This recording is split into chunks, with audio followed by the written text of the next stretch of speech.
பிரைன்டூட்ஸ் நேயர்களுக்கு வணக்கம். அதிமுகல ஏகப்பட்ட ஒரு குழப்பம் நீடிச்சிருக்கு. ஒரு பக்கம் வந்து பார்த்தீங்கன்னா, அதிமுக, பாஜக கூட்டணி நீடிக்குமா?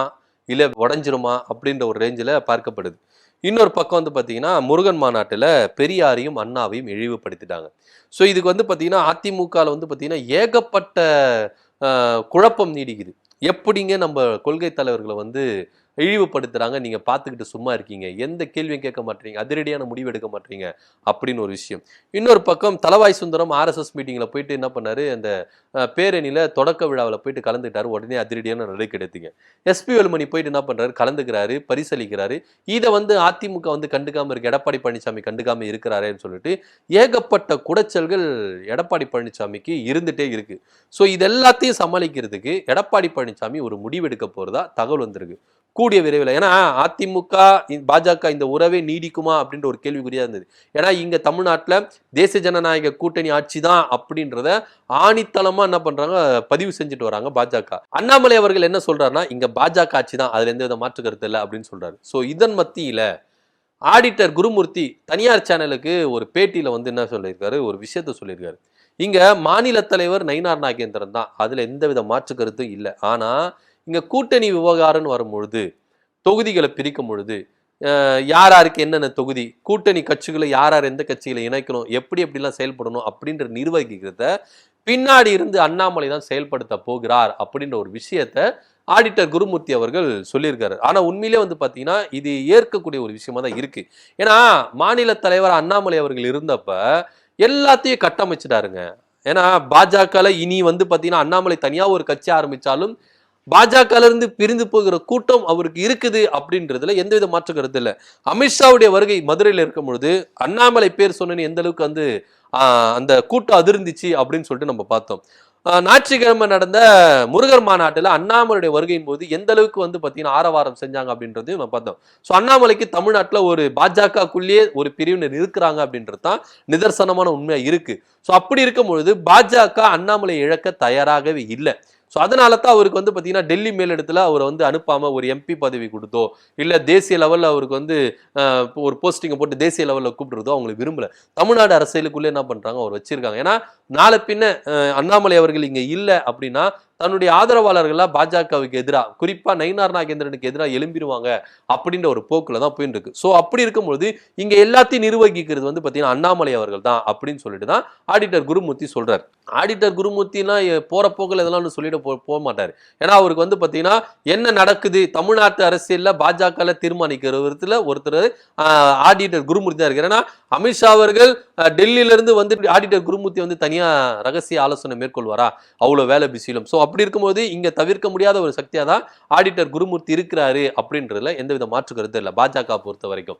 ஸோ அப்படி இருக்கும்போது இங்க அதிமுக எடப்பாடி பழனிசாமி ஏற்கனவே வந்து பாத்தீங்கன்னா 2024 நாடாளுமன்ற தேர்தலில் ஏன் பாஜக கூட்டணியிலிருந்து அதிமுக வெளியே வந்துச்சுன்னா அண்ணாமலை அவர்கள் பேச்சுகள் சரியில்லை, அவருடைய செயல்பாடுகள் சரியில்லை, தங்களுடைய தலைவர்களை விமர்சிக்கிறாங்க அப்படின்ற ஒரு ரேஞ்சில தான் அதிமுக வந்து என்ன பண்ணிச்சு, பாஜக கிட்ட இருந்து வெளியே வந்தது. சோ அண்ணாமலையுடைய செயல்பாடுகள் பிடிக்கல அப்படின்ற ஒரே காரணத்துக்காக தான் வந்தது. இப்ப திரும்பவும் பாஜக அதிமுக கூட்டணி வச்சது அண்ணாமலையுடைய தலையீடு இருக்காது அப்படின்னு சொல்லிட்டு தான் எடப்பாடி பழனிசாமி முழுசா நம்பினார். ஆனா முழுக்க முழுக்க இப்போ அண்ணாமலையுடைய தலையீடு அதிகமா இருக்கு.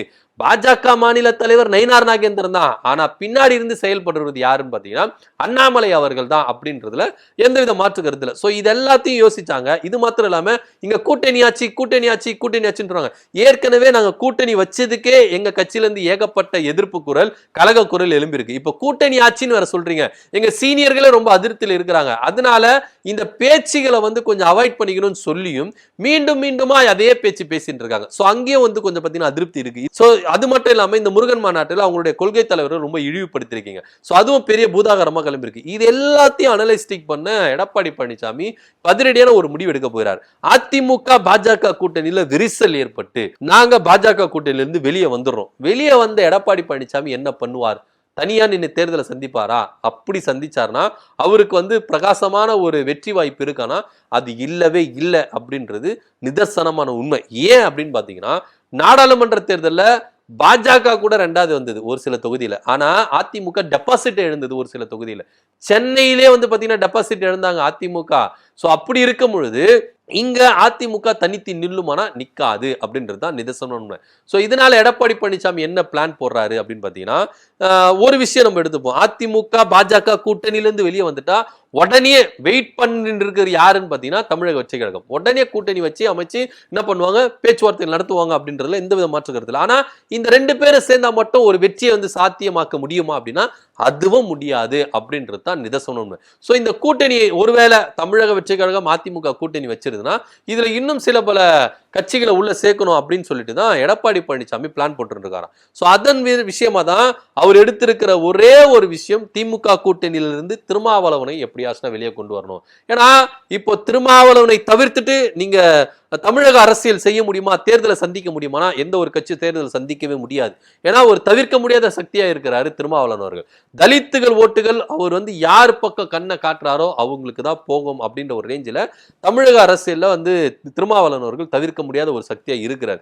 சோ 2026 சட்டமன்ற தேர்தல் திருமாவளவன் எந்த கூட்டணியில எந்த கட்சியில் அங்கம் வகிக்கிறாரோ அந்த கட்சி தான் வெற்றி வாய்ப்புகள் பெறும் அப்படின்ற ஒரு ரேஞ்சில கட்டமைப்புகள் இருக்கு. சோ இப்ப இதெல்லாம் தெரிஞ்ச எடப்பாடி பழனிசாமி தான் திமுக கூட்டணியிலிருந்து திருமாவளவனை நீங்க வெளியெடுத்தீங்கன்னா திமுக கூட்டணி ரொம்ப பலவீனமா ஆயிரும், பலமுள்ளதா இருக்காது. அதனால திருமாவளவனை எப்படியாவது தான் பக்கம் கொண்டு வரணும் அப்படின்ற ஒரு ரேஞ்சில தான் எடப்பாடி பழனிசாமி என்ன பண்றாரு, காய்களை நகர்த்திட்டு வரதா தகவல் வந்திருக்கு. இது திருமாவளவன் அங்கீகரிக்கிறாரு. என்ன அங்கீகரிக்கிறாரு, எங்களுக்கு அதிமுக கூட்டணி வைக்கிறது வந்து புதுசு கிடையாது. ஏற்கனவே நாங்க ஜெயலலிதா இருக்கும்போது அதிமுக கூட கூட்டணி வச்சிருக்கோம். ஆனா அங்க பாமகவும் பாஜகவும் இருக்கிறதா எங்களுக்கு பிரச்சனை.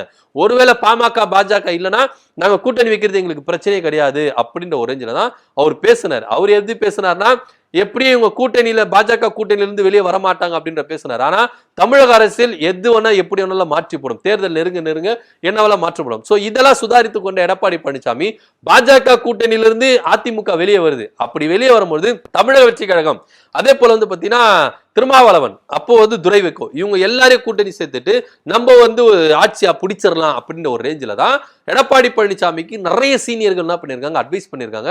உளவுத்துறையும் என்ன பண்ணிருக்காங்க, அவங்களுக்கு தகவல் கொடுத்திருக்காங்க. சோ இதன் அடிப்படையில திருமாவளவனை எப்படியாச்சும் வெளியே கொண்டு வந்துடணும், மதிமுகவை எப்படியாச்சும் வெளியே கொண்டு வந்துடணும் அப்படின்ற ஒரு நோக்கில தான் எடப்பாடி பழனிசாமி என்ன பண்றாரு, காய்களை நகர்த்திட்டு வருதா தகவல் வந்திருக்கு. சோ இதெல்லாம் சுதாரித்து கொண்டு எடப்பாடி பழனிசாமி நிறைய ஆஃபர்களை கொடுக்க போறதா தகவல் வந்திருக்கு. என்ன ஆஃபர்கள் அப்படின்னு பாத்தீங்கன்னா, ஒருவேளை எடப்பாடி பழனிசாமி, விஜய், திருமாவளவன், துரை வைக்கோ இவங்க எல்லாரும் கூட்டணி வச்சுட்டாங்கன்னா திருமாவளவன் அவர்களுக்கு வந்து பாத்தீங்கன்னா துணை முதலமைச்சர் பதவி கொடுக்க போறதாகவும், அது மாத்திரம் இல்லாம விஜய் அவர்களுக்கு வந்து பாத்தீங்கன்னா கேபினெட் மினிஸ்டர் கொடுக்கறதாகவும், சோ துரை வைக்கோ அவர்களுக்கு கேபினெட்ல வந்து பாத்தீங்கன்னா இணை அமைச்சர் அப்படின்ற ஒரு போஸ்டிங் கொடுக்கலாம் அப்படின்ற ரேஞ்சில தான் அரசல் புரசலா பேசிக்கிறதா தகவல் வந்திருக்கு. இதை வந்து பாத்தீங்கன்னா எடப்பாடி பழனிசாமி ஒத்துக்கிட்டு வந்திருக்கிறாரு. ஏன்னா அவருக்கு எப்படியாச்சுன்னா ஆட்சியை பிடிச்சிடணும். சோ இந்த எலெக்ஷன் பாத்தீங்கன்னா எடப்பாடி பழனிசாமிக்கு வாழ்வா சவால். இந்த எலெக்ஷன்ல ஜெயிச்சுட்டா எடப்பாடி பழனிசாமி அதிமுக இருப்பாரு, தோத்துட்டா அதிமுக இருந்து எடப்பாடி பழனிசாமி வெளியே இருப்பாரு. அது மாத்திரம் இல்லாம எல்லா எம்எல்ஏக்களும் மாவட்ட செயலாளர் எல்லாமே அதிமுக பாஜக கூட கூட்டணி வச்சதுனால கடந்த தேர்தலும் தோத்தோம், எம்பி தேர்தலும் தோத்தோம், இந்த உள்ளாட்சி அமைப்புகள்ல தோற்றோம். அதே போல வந்து பாத்தீங்கன்னா இப்போ 2026 சட்டமன்றத்தில் தோத்தனா நம்மளுடைய வாழ்வாதாரம் சதிஞ்சு போயிடும் அப்படின்னு ஒரு ரேஞ்சில தான் எல்லாருமே பிரஷர் மேல பிரஷர் போட்டுருக்காங்க. ஏன்னா எல்லா காசையும் இழந்துட்டு என்ன பண்றாங்க இருக்காங்க. சோ விட்டதை பிடிக்கணும் அப்படின்ற ரேஞ்சில தான் 2026 சட்டமன்ற தேர்தலை நோக்கி அதிமுக காத்துட்டு இருக்கு. இது போக எடப்பாடி பழனிசாமிக்கு வாழ்வாசாவா ஒரு தேர்தல். சோ எப்படியாச்சும் இந்த ஆட்சியை பிடிச்சிடணும் அப்படின்ற நோக்கில தான் எடப்பாடி பழனிசாமி பயணிச்சுட்டு இருக்காரு. இதன் மத்தியில இங்க திருமாவளவனையும் வைகோ அவர்களையும் இந்த திமுக கூட்டணியிலிருந்து உடைச்சி பிரிச்சு நம்ம ஒரு கூட்டணி வைக்கணும், பாஜக அல்லாத அதிமுக, தமிழக வெற்றி கழகம், திருமாவளவன், துரை வைக்கோ இவங்களை எல்லாரையும் வச்சு நம்ம கூட்டணி வைக்கணும் அப்படின்ற ஒரு விஷயத்துல அவர் என்ன பண்றாரு, காய்களை நகர்த்திட்டு வர்றாரு. ஆனா ஒரு விஷயம், இது எல்லாமே எடப்பாடி பழனிசாமிக்கு பகல் கனவா தான் போகும். ஏன்னா திமுக கூட்டணி என்றது கொள்கை ரீதியான கூட்டணி. அப்படி கொள்கை ரீதியான கூட்டணியில நிறைய முரண்பாடுகள் இருக்கும். அப்படி முரண்பாடுகள் இருந்தா அதை அவங்க பேசி தீர்த்துப்பாங்க.